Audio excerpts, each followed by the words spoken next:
Netflix's hit documentary, Fyre, The Greatest Party That Never Happened, documentarian and filmmaker Chris Smith details the story of the infamous Fyre Festival from its exciting inception to its disastrous end, all the while peeking into the villain of the story's life and the social media-fueled hype that made this debacle possible in the first place.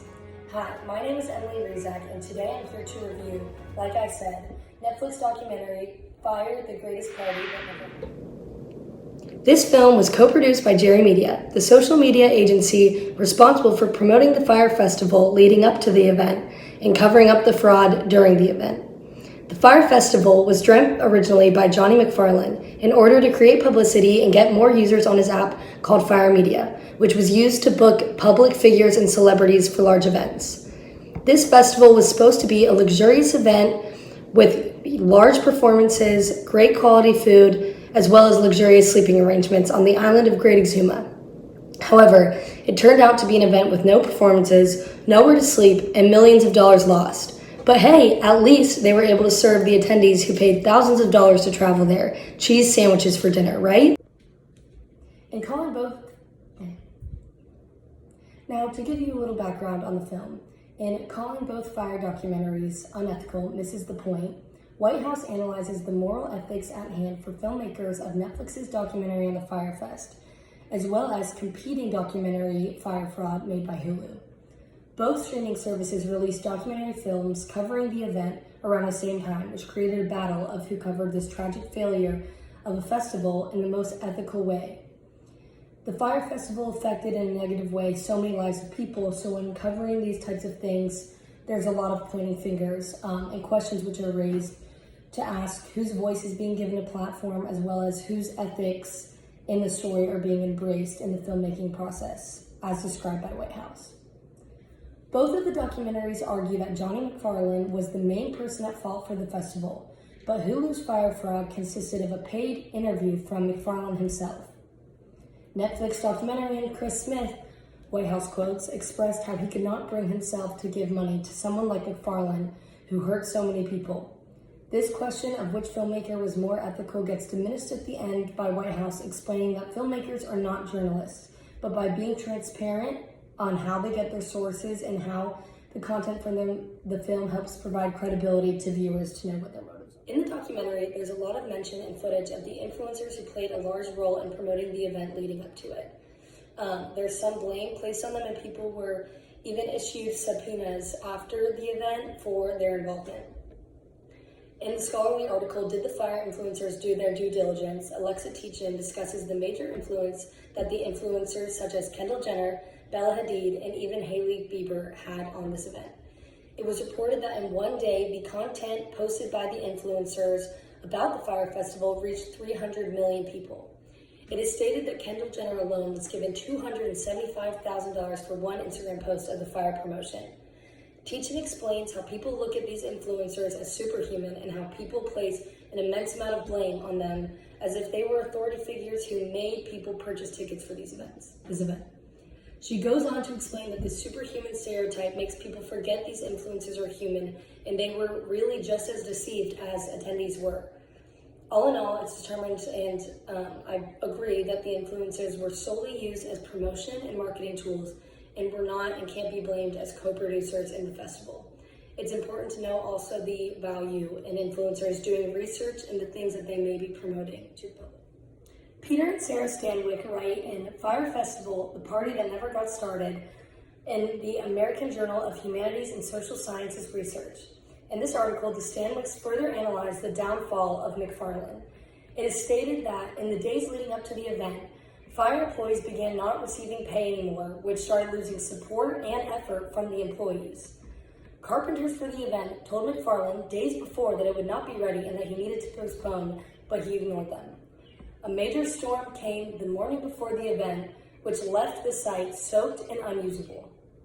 The Stanwyck cite an example of an attendee who paid $3,500 for a festival package that came with king beds to sleep in, but upon arrival, they were instructed to just grab a tent. The warning signs were everywhere, and McFarlane persisted. His downfall seemed to be wrapping up when he was charged with wire fraud because of the false paperwork he made for Fyre Media in order to gain investors. He made his company seem like there was much more credit to it. They were under the influence that Fyre Media actually had millions of dollars in revenue from bookings, which they did not. They also described charges of fraudulent tickets McFarlane sold to name events such as Coachella, where he defrauded customers of about $100,000. Chris Smith uses first-hand account interviews by people who are involved in different aspects of the festival, such as the marketing team and the social media team for Fyre, actual festival attendees and people who were there, and even natives of the island to explain how it negatively impacted their home. Smith pieces together these first-hand accounts along with actual footage of the horrors that occurred during the festival. We were able to see footage of festival goers seeking shelter and bare necessities such as toilet paper to illustrate the broken promises that were made to the festival goers. We saw photos of the food that they were given, such as a picture of a cheese sandwich and a pile of lettuce next to it, which was supposed to be gourmet meals by Bohemian chefs. We also see actual images of the posts from influencers and the reactions by the media, which illustrate the chokehold that these influencers have on the mass public and still have. I believe Smith used all these tactics to argue the dangers of wealth and influence and what can happen when an event this large goes wrong. I believe an emotional appeal was used by the filmmaker, especially in regards to the island natives of the island of Great Exuma. The Fyre Festival used local workers to provide manual labor and infrastructure, which they promised to compensate and did not.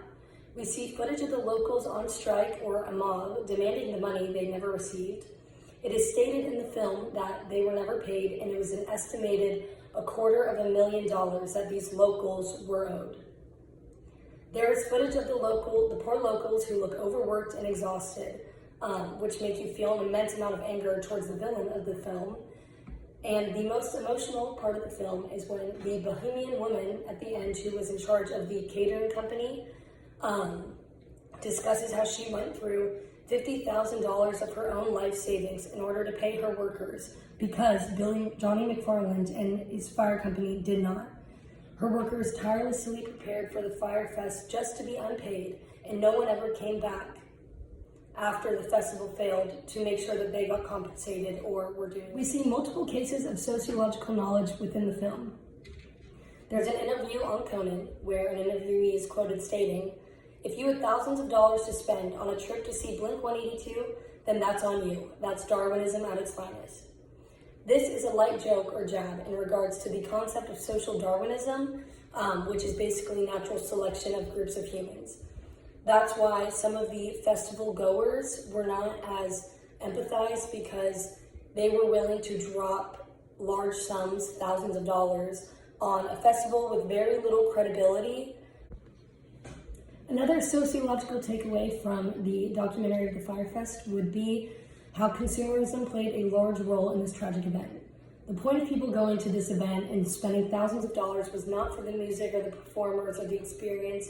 It was the way that the event was shown originally by influencers to be exclusive and high status. The Fyre Festival is also a powerful reminder of the increasing power which advertisers and influencers have in our lives. All in all, I give this film a 9 out of 10 due to the usage of first-hand accounts and all of the footage from inside the festival or the attempted festival. It really allowed us to get an idea of how the trajectory of everything went and what happened within the